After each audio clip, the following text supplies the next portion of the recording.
ลึกทรมานทรมานทรกรรม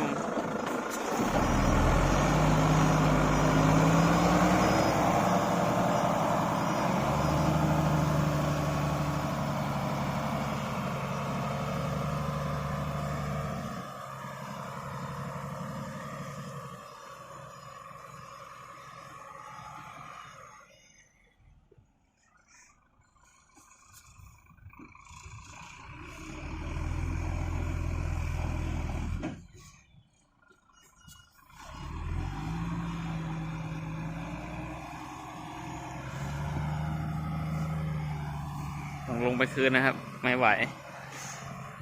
ไม่ไหวจริงๆ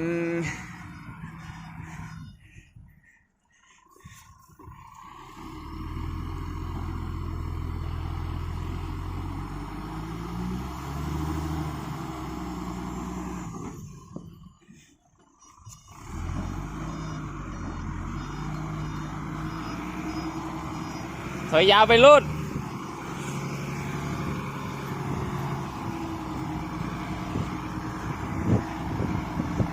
เพราะนี้มันจะสไลด์อะน้ำหนักมันลงข้างเดียว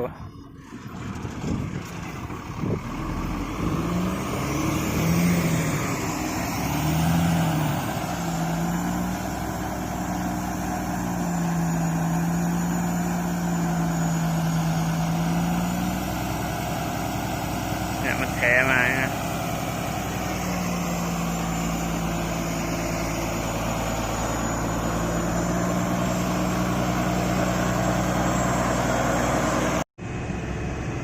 ดิ่งลงไปก่อนเย้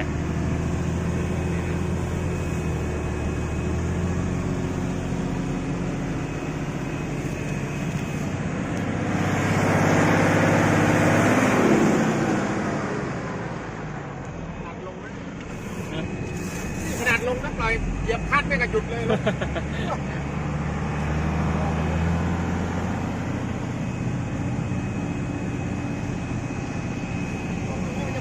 ยกคันเร่งไม่ได้ทะเลทรายเนาะ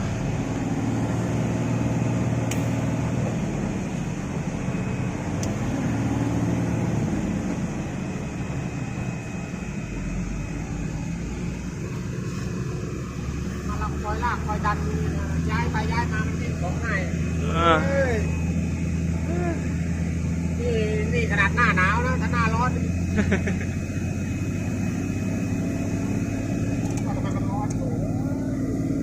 ผมว่าอยู่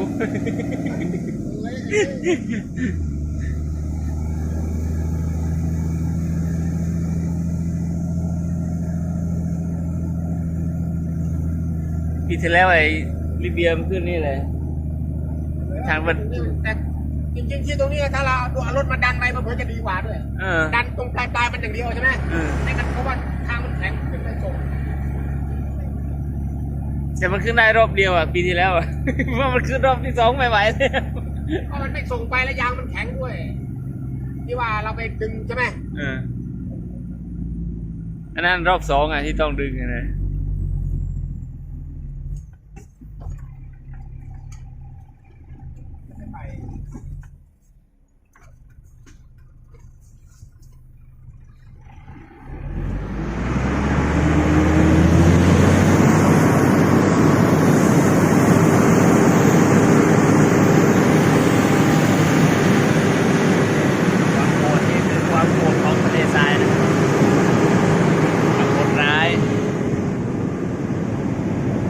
วิ่งกับทางมันไม่แข็งมันลำบากอย่างนี้นะเปล่าทุกสิบแล้วพี่น้องครับลมเย็น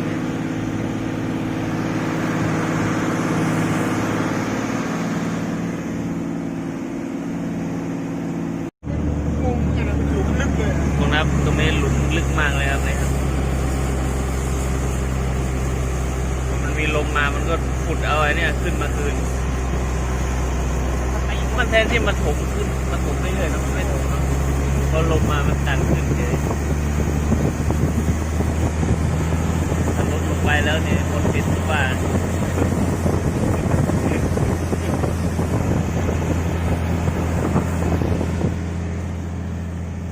ดีหน่อยทางนู้นไม่ไหวถอยทับ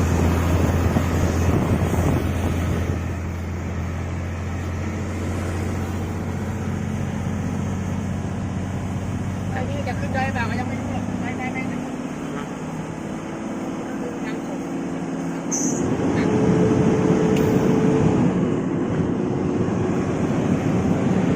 น่าจะมีรถน้ำอะเนาะถ้ามีรถน้ำเนี่ยมองเลยว่าวิ่ง รถน้ำลาดไปทำทางอย่างนั้นนะใช่ไหมน้ำลาดมันก็ขึ้นได้ขึ้นเรื่อย รถสเปรย์น้ำอ่ะ ๆลากเกียร์ 3แล้วก็ตกแล้วขึ้นได้แล้วให้มันลงตรงนี้ไปก็ตก สเปรย์ ไม่ได้อะตามปุ้ยเลย สเปรย์ช่วงที่เราขึ้นยากๆอ่ะไอ้ทางอย่างงี้ไม่ต้องสเปรย์แล้วไอ้ไหนที่มันสำคัญเนี่ย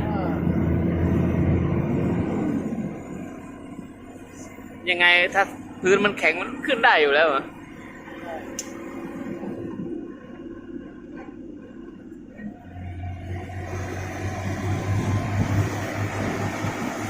สเปรย์น้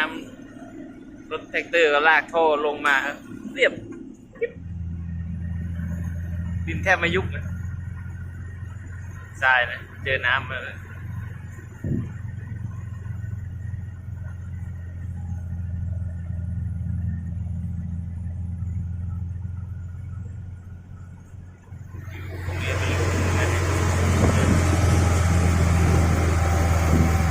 ที่ขับไปเป็นน้ำพายอย่างนี้เลยเนาะเสียวแต่น้ำพายอย่างเงี้ยเลยไอ้อย่างเพื่อเราขึ้นเนินมาเงี้ยปุ๊บข้างหน้าไม่ต้องเลี้ยวลงเงี้ย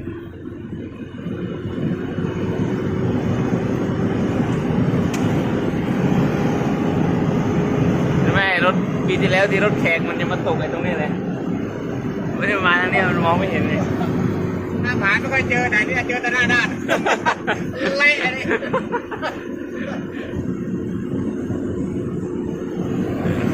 ไอ้ตรงที่เราขึ้นนี่แหละ ถ้าพายุมันมานะทางมันจะกลบหมดเลยเสียงตรงนั้นอะไรเสียงแต่ถ้ามันเป็นรอยอย่างนี้อะไรเราจะพอ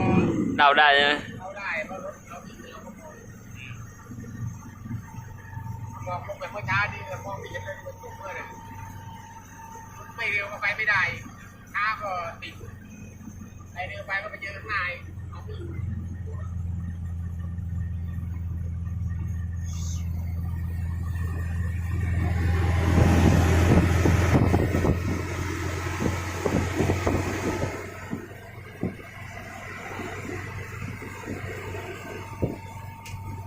ไปดูทีมใหม่ขึ้นได้หรือเปล่า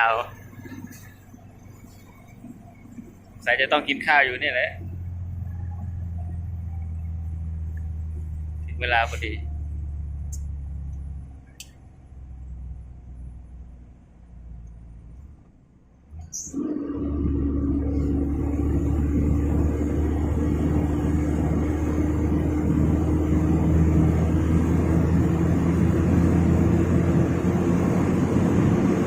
นั่นนะขึ้นตรงนู้นนะ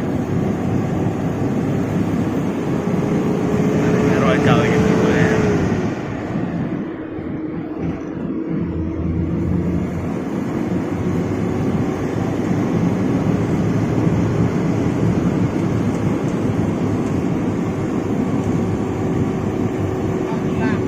เสียงไม่ได้ไหลแน่ปั๊บเลยลงไปล่างมันค่อยไปแบบตะกี้เขาไปคือให้มันไปได้นิดหน่อยทีละเซนก็ยังดีกว่า เนาะ ถ้ามันไม่ไปเลยมัน ถ้ามันยิ่งขุดนี่หมดสิทธิ์เลย หนักเข้าเครื่องหน้ามันจะแตกสอง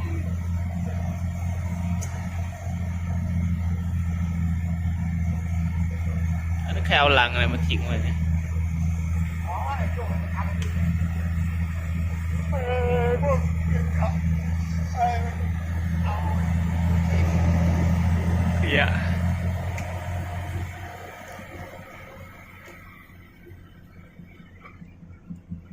ต้องอ้อมเขาลูกนั้นมาเนี่ยมันขึ้นที่ เมื่อวานก่อนเราขึ้นนี่กี่เที่ยวอ่ะไม่ขึ้นสุดอยู่แล้วไม่ไปอ่ะ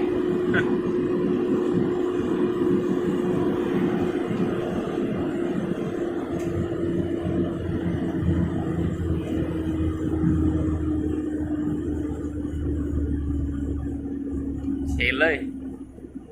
เป็นอะไร เอียดนิดแล้ว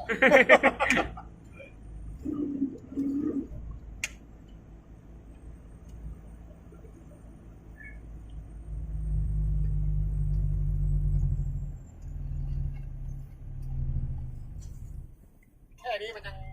นี่ยังไม่อะไรเลยแค่นิดหน่อยแค่นี้มันยังไปไม่ได้แล้วจะเป็นอะไร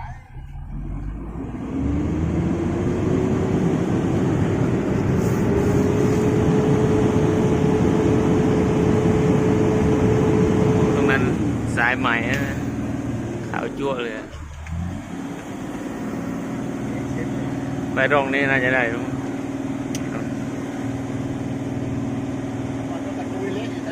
ตรงนั้นสายถมใหม่ อันนี้ก็ถมใหม่นี่นะ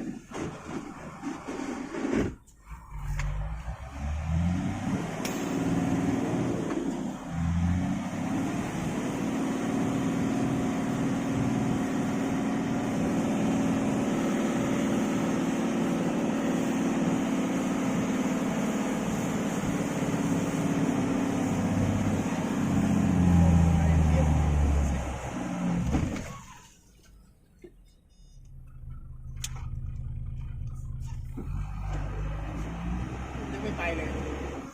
หน้าติด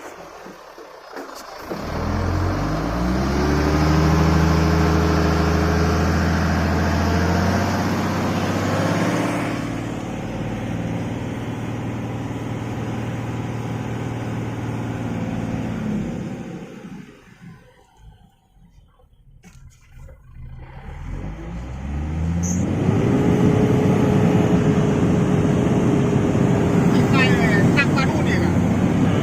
นี่สายใหม่นะฟูอยู่นะ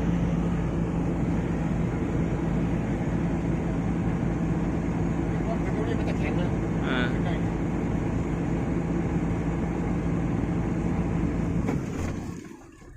้าไปตายไปเลย ประมาณโปรแกรม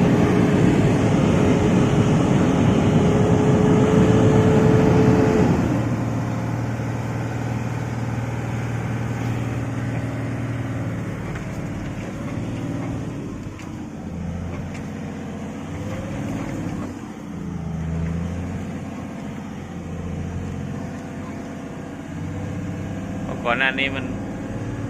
ลมพัดทรายใหม่เข้ามาเยอะ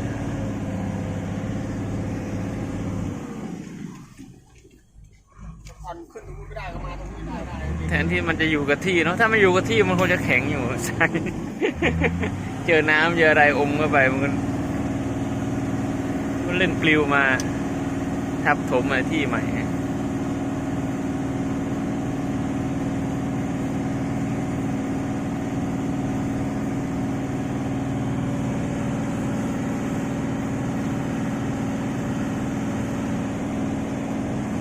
มีลุ้น